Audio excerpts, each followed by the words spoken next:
Olá, eu sou Lívia Rodrigues, uma mulher negra de cabelos pretos cacheados, olhos castanhos e estou usando uma blusa amarela. E nesta semana, o assunto é direitos e identidades dos povos indígenas.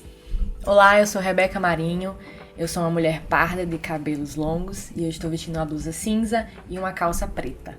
E hoje nós vamos receber a pesquisadora e ativista indígena Andriele Mendes. Seja bem-vinda, Andriele. Obrigada Lívia, obrigada Rebeca.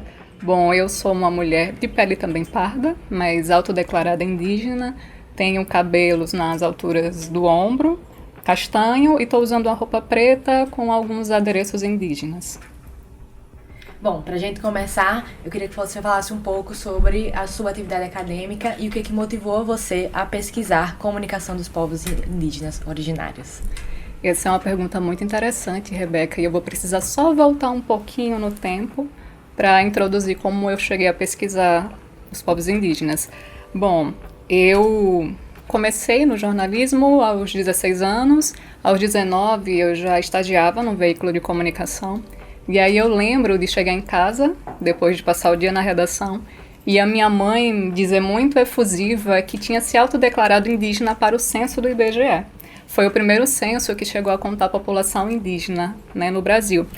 E depois, daquela notícia, primeiro eu silenciei, depois eu comecei a gargalhar e disse: mãe, de onde é que você tirou essa história? Né? De onde você inventou isso? Nós não somos indígenas porque a gente é da cidade. E aí se passaram 10 anos, estava eu agora no doutorado, na UFRN, e mediando uma mesa com lideranças dos povos indígenas, de matriz africana, de terreiros, povos quilombolas. Termino a mediação e me dirijo até a porta de saída e eu sinto alguém segurar muito forte no meu braço. E aí era o pajé potiguara, Quaraci. E aí ele me pergunta: qual é a sua etnia? E diante, do meu silêncio, ele orienta que eu busque os documentos da minha família para que ele possa me ajudar a localizar o meu povo. E quem eu procuro? A minha mãe. E aí a gente começa a revirar os baús em busca dos documentos, e isso transforma não só a maneira como eu me vejo, mas também a maneira como eu pesquiso. Nessa época, no doutorado, eu pesquisava a invisibilização das mulheres na produção de ciência e de cultura. E aí, após esse encontro com o pajé, após eu me autodeclarar indígena, eu mudo o foco da minha pesquisa para a contribuição das mulheres indígenas na produção da cultura e da ciência e a invisibilização que ainda domina. Interessantíssimo. Uma história bem marcante, né? Para você se descobrir, se identificar. Muito, muito legal. E aí, eu queria saber, Andriele, quais são os direitos que são assegurados pela Constituição para os povos indígenas e como eles são aplicados? É uma excelente pergunta, Rebeca. Antes de te responder, eu acho importante abrir um grande parênteses para dizer que no Brasil existem mais de 300 povos indígenas, falantes de mais de 274 línguas diferentes, e que não se trata de um bloco homogêneo com uma só cultura, um só modo de vida. São povos que habitam todas as regiões do Brasil, diferentes biomas, e que foram submetidos a diferentes práticas de violência e violações ao longo da história. Então, quando a gente fala de direitos, a gente tem que considerar que é um público muito amplo e não dá para abarcar, numa resposta simples, os direitos que estão assegurados e os que ainda não foram garantidos.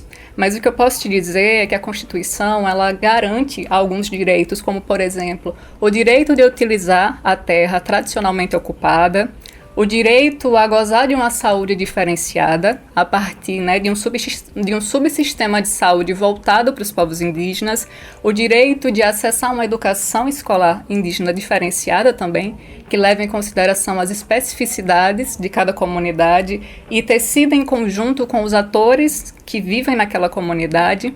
Mas mais importante do que falar sobre os direitos que estão assegurados, ao menos no papel, é importante também a gente pontuar que muitos outros direitos não foram ainda assegurados. E aí eu aproveito essa pergunta para falar sobre o marco temporal, a tese do marco temporal, que ameaça várias comunidades que ainda não têm a titularidade da terra. E o que diz a tese do marco temporal de uma forma muito resumida e até simplista? Diz que as pessoas só têm direito a permanecer na terra que estava ocupada por elas na Constituição de 88. E que as terras que estavam desocupadas ou ocupadas por outras pessoas, mesmo que estejam ocupadas por comunidades indígenas hoje, não podem ser consideradas terras indígenas. E essa tese, ela deixa de lado, ela desconsidera as migrações forçadas, o aniquilamento de comunidades inteiras, os processos de retomada, gerando muita instabilidade e também o recrudescimento da violência contra esses povos.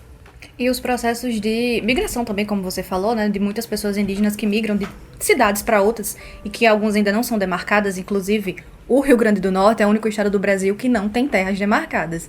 Então acho que tudo isso fica incluso na questão dos direitos indígenas que, como você falou, não estão assegurados no papel, né, mas que deveriam, porque como é que você vai atualizar, né, com base na Constituição de 88, povos que já migraram de suas terras? Realmente é bem complicado. E assim, além das migrações voluntárias, né, porque os povos indígenas, antes da instauração do Estado Nacional, desconheciam fronteiras, há também as migrações que foram forçadas, as pessoas que foram obrigadas a deixar seus territórios porque foram perseguidas, violentadas. A gente sabe que no Rio Grande do Norte, por exemplo, quando o movimento começa a se organizar na década de 2000, os anciãos ainda temiam dizer que eram indígenas, porque tinha ainda muito latente dentro de si as violências às quais eles foram expostos. Certo. E aí, só pra gente trazer dados aqui, eu falei sobre o Rio Grande do Norte ser o único estado do Brasil que não tem terras demarcadas, e esses dados eles foram tirados do Conselho Indigenista Missionário, que é uma instituição vinculada à Conferência Nacional dos Bispos do Brasil. Além disso, o Rio Grande do Norte também foi um dos últimos estados brasileiros a ter sua população indígena oficialmente registrada.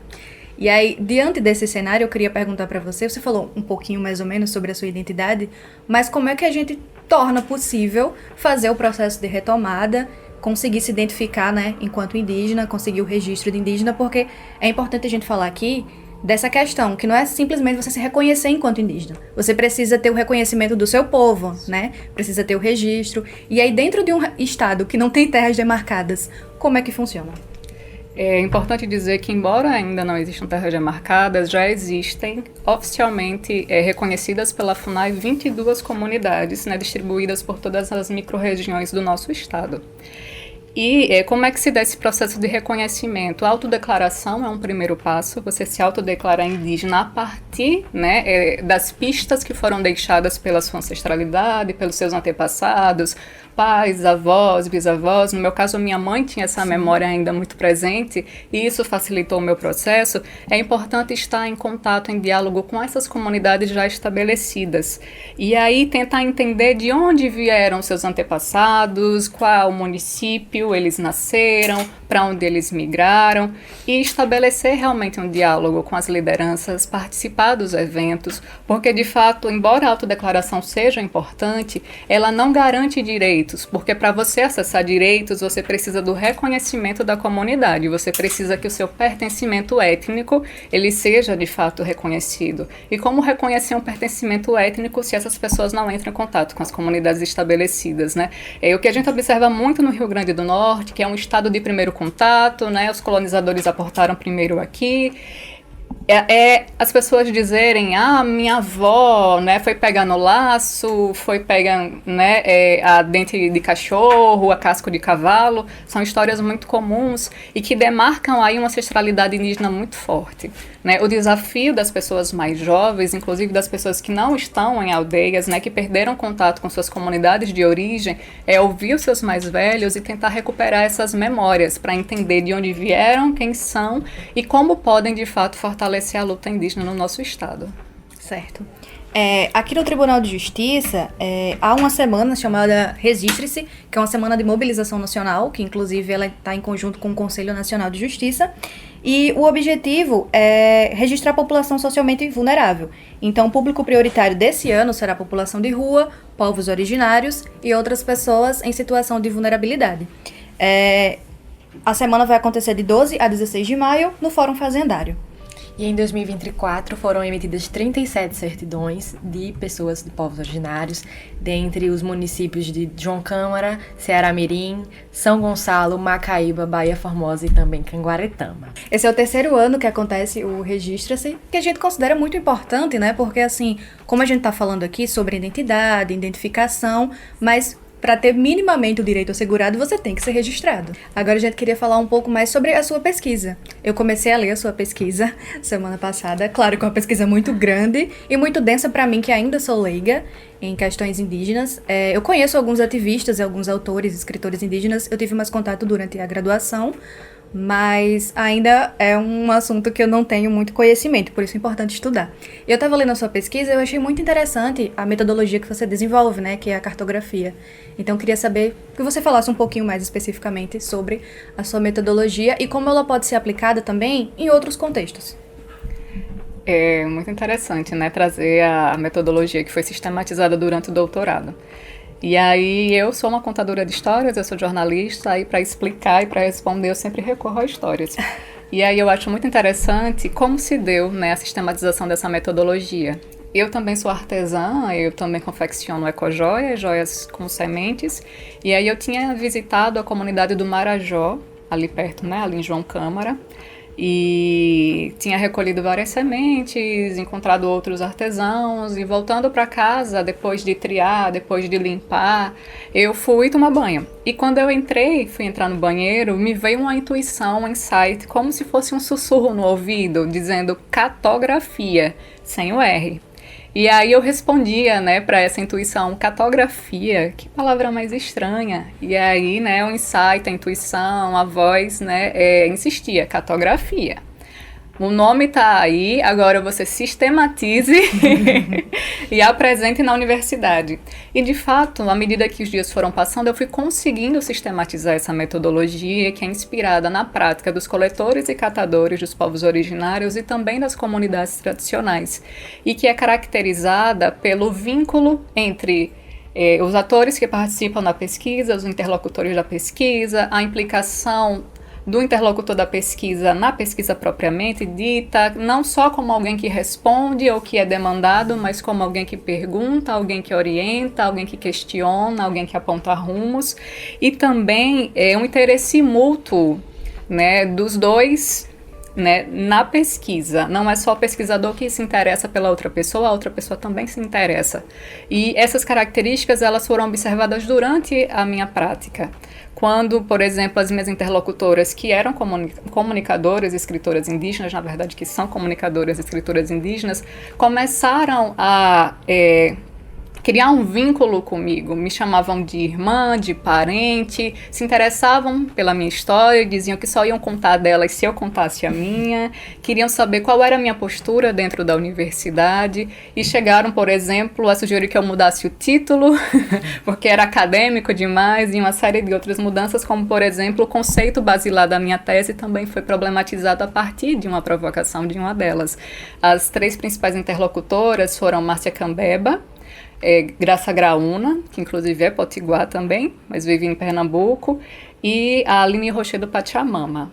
E aí essa pesquisa, essa metodologia de pesquisa, ela, é importante dizer, pode ser aplicada também em outros campos de estudos, inclusive já foi aplicada na antropologia, e sempre que ela é aplicada em uma outra área que não a comunicação, ela é associada com técnicas que fazem parte daquele outro campo, como as entrevistas em profundidade, a observação participante, entre outras técnicas também.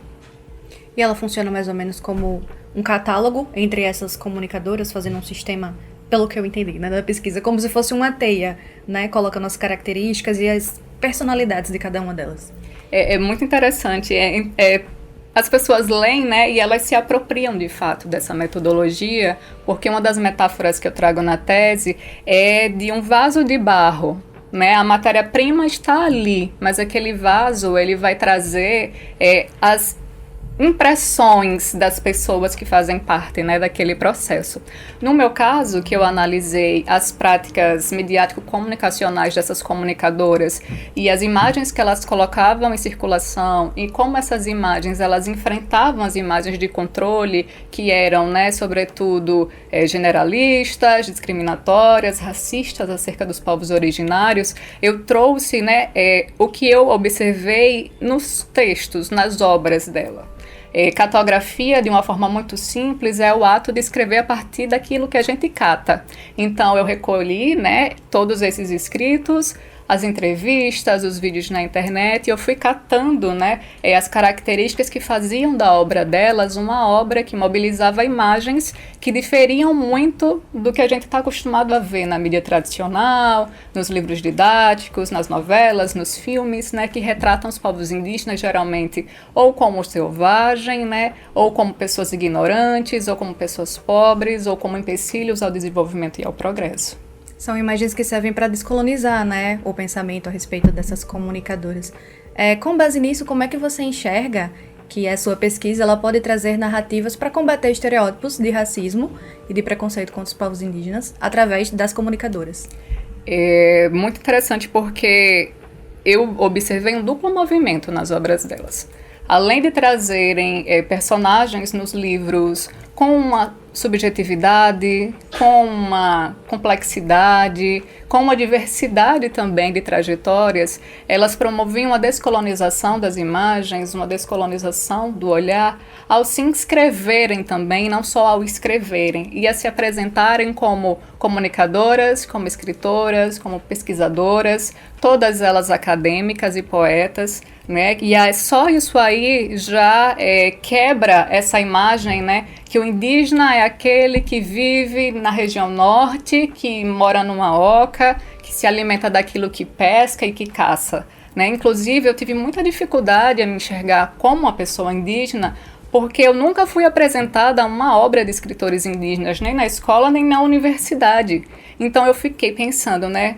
Como assim? Existe pesquisador indígena? E eu fiz essa pergunta, eu tinha 30 anos.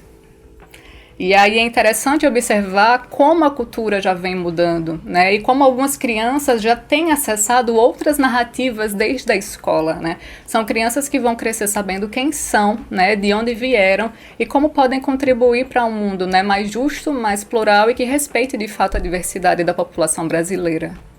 E a gente relembra que dia 19 de abril é celebrado aqui no Brasil o Dia dos Povos Indígenas. E aí a gente queria saber de você, Andriele, o que você acha sobre essa data, a importância dela e como é que ela foi ressignificada durante os anos? Antes, né, era o Dia do Índio. Isso. E as pessoas da nossa geração, né, e de gerações anteriores, vão lembrar das crianças que eram pintadas com tinta guache na escola e voltavam para casa com um cocar, né, com a pena de papel.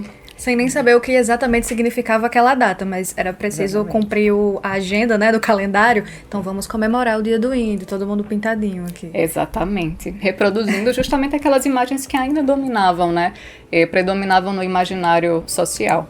E aí hoje o que a gente observa em algumas escolas é uma ressignificação dessa data. Inclusive há escolas que convidam as pessoas indígenas para darem oficinas, darem palestras, falarem da etnohistória e assim fazer com que as crianças cresçam, entendendo que a realidade é muito diferente daquilo que a gente vê, né, na TV ou no livro de história, por exemplo, muitos inclusive desatualizados. E a data, né, serve para celebrar a resistência dos povos indígenas e também para lembrar que ainda há muitos desafios e muitos direitos que ainda não foram garantidos, sobretudo o direito, né, a permanecer na terra ocupada tradicionalmente, né, o direito à demarcação da terra. Quando a terra ela não é demarcada, a população ela fica exposta a uma série de violências, violações e abusos. Você, né, comentou que o RN de fato é o único estado brasileiro sem uma terra indígena demarcada, embora hajam, né, existam 22 comunidades e algumas com processos já bastante avançado de titularização da terra. E aí, com isso, essas comunidades, elas sofrem várias investidas da empresa canavieira, a especulação imobiliária, o avanço para dentro das terras por grileiros, a extração de madeira nativa de forma ilegal, incêndios criminosos, práticas, né, violentas que remetem a um passado que de fato não passou, né, e que degradam o meio ambiente, poluem o rio, né, desmatam a floresta, que aqui no RN a gente entende como mata, adoecem as pessoas, ameaçam a vida das lideranças que protegem os territórios, né, e uma série de outras violências que são decorrentes da falta de proteção do território. E acaba ficando fora dos direitos básicos, né? Que a gente falou aqui várias vezes que acabam não sendo respeitados. Né? Uma dúvida, como é que acontece o processo de demarcação dessas terras? Eu não vou conseguir te dizer, Rebeca, os detalhes, mas assim, esse processo ele começa na FUNAI e ele termina quando o governo federal, né, reconhece ali a titularidade da terra. Mas nós lembramos que muito recentemente, em governos anteriores, foi dito que nenhuma terra seria demarcada. E isso, de fato, atrasou muito o processo. E é por isso que ainda existem muitas comunidades que estão aguardando essa titularização. E, enquanto isso, a tese do marco temporal avança, trazendo ainda mais instabilidade e insegurança. E aí, um dado interessante é que espera-se muito que o governo federal ele demarque as terras, mas há estados como o Piauí que tomaram a dianteira nesse processo. Antes, o RN e o Piauí eram os únicos estados sem terra indígena demarcada, mas o Piauí ele concedeu a titularidade a uma comunidade indígena que foi a comunidade Tabajaras do território Piriri, ou seja, não foi o governo federal quem demarcou, mas o governo estadual. Que já é uma outra iniciativa, mas que vem de encontro, né, aos projetos de avanços indígenas. Estamos nos encaminhando para o final, Andriele, e eu queria que você trouxesse para a gente aqui nomes de figuras indígenas, pesquisadoras, comunicadoras, escritoras, pessoas que possam nos ajudar nesse processo de informação e que fiquem conhecidas, né? Eu vou fazer aqui um merchan da minha tese de doutorado. Com certeza. Porque ela trouxe, de fato, uma grande contribuição dentro dos estudos comunicacionais. Na época que eu teci essa tese, na época que eu elaborei essa tese, existia uma dificuldade muito grande de encontrar outros pesquisadores, outros autores, e a minha tese ela é predominantemente construída a partir das pesquisas desenvolvidas por outros pesquisadores indígenas de inúmeras áreas de conhecimento. Acaba que virou um repositório para esses autores. A tese se chama Comunicadoras Indígenas e a Descolonização das Imagens e está disponível no repositório da UFRN. E aí eu citaria como nomes de comunicadoras e autoras indígenas as interlocutoras da minha tese, obviamente, né? Graça Graúna, Alina Rochido Pachamama, Márcia Cambeba, mas eu citaria também outros mestres de saberes e outras pessoas que ou têm o título de doutor, né, doutores honoris causa, ou não têm esse título, mas detêm uma gama de conhecimentos que deve ser, sim, reconhecido, inclusive pela universidade. E aqui eu trago a figura do Luiz Catu, que é um educador indígena, né, reconhecido pela UERN como doutor honoris causa, da pesquisadora antropóloga Meriane Costa, da comunidade do Catu, que vem desenvolvendo um trabalho muito importante junto com as mulheres da comunidade. Eu trago também a figura do Cadu Araújo, um educador indígena, doutor em educação, que pesquisou os saberes ancestrais, saberes tradicionais em diálogo com os conhecimentos acadêmicos. E as figuras políticas, né, como a Joênia Wapichana, como Sônia Guajajara, como Célia Chacriabá, né, e tantas outras que ocupam os lugares que antes foram negados ao povo indígena. Corrigindo agora, que eu sei que é cartografia, que eu falei errado no início da entrevista, é muito interessante, eu sei que todas as pesquisas de doutorados, elas desenvolvem metodologias específicas, mas é porque a sua metodologia, em especial, ela realmente é muito, como é que eu posso dizer? Muito rica, entendeu? Porque eu já li outras pesquisas de doutorado também, que têm metodologias, mas que elas são muito parecidas academicamente, e a sua metodologia realmente é única, né? Eu acho que eu nunca vi nada parecido, não só pelo nome, mas pela maneira de pesquisar e, como eu falei, de dialogar, interlocutar entre essas comunicadoras que você destaca. Então, leiam a pesquisa de Adriele Mendes. Eu queria só fazer um adendo na sua fala, se for possível.